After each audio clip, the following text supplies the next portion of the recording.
Hello friends, எல்லாருக்கும் வணக்கம். இன்றைக்கி நம்ம ஒரு மல்லி தொக்கு தாங்க பார்க்க போகிறோம். ஒரு 1 வீக் ஸ்டோர் பண்ணி வச்சு சாப்பிட்ற மாதிரி ரெசிபி வேணும்னு நினச்சிங்கன்னா இதை ட்ரை பண்ணி பாருங்கள். அதுக்கு 1 டீஸ்பூன் ஆயில் சேர்த்துருக்கேன்.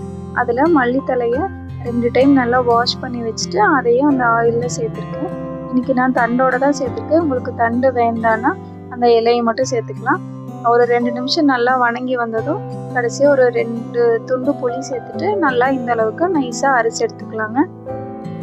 இப்போ ஒரு சின்ன பேனில் 3 டீஸ்பூன் கடுகு, 1 டீஸ்பூன் வெந்தயம் எல்லாத்தையும் சேர்த்துட்டு நல்லா பொரிஞ்சு வந்ததும் அதையும் நல்லா பொடி பண்ணி எடுத்துக்கலாங்க.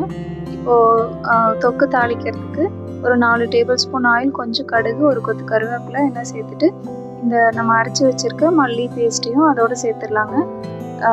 சேர்த்துட்டு நல்லா கலந்து விட்டுடலாம். மிக்ஸி ஜார் அலசிட்டு அந்த தண்ணியும் அதோடு சேர்த்துருக்குங்க. இப்போ இந்த தொக்குக்கு தேவையான அளவு உப்பு போட்டுட்டு மூடி போட்டு வச்சிடலாம். ஒரு 2 நிமிஷம் கழித்து பார்த்தீங்கன்னா இந்த அளவுக்கு நல்லா எண்ணெய் பிரிஞ்சு வந்திருக்கும். அதோட காரத்துக்கு தேவையான அளவு மிளகாய் தூள் சேர்த்துக்குங்க. நான் இன்றைக்கி 3 டீஸ்பூன் சேர்த்துருக்கேன். இப்போ மூடி போட்டு வச்சுட்டு மறுபடியும் பார்த்தீங்கன்னா இந்த அளவுக்கு நல்லா எண்ணெய் பிரிஞ்சு வந்திருக்கும். அதோட நம்ம அரைச்சி வச்சுருந்த அந்த கடுகு வெந்தய பொடியும் அதோட சேர்த்துடலாம்.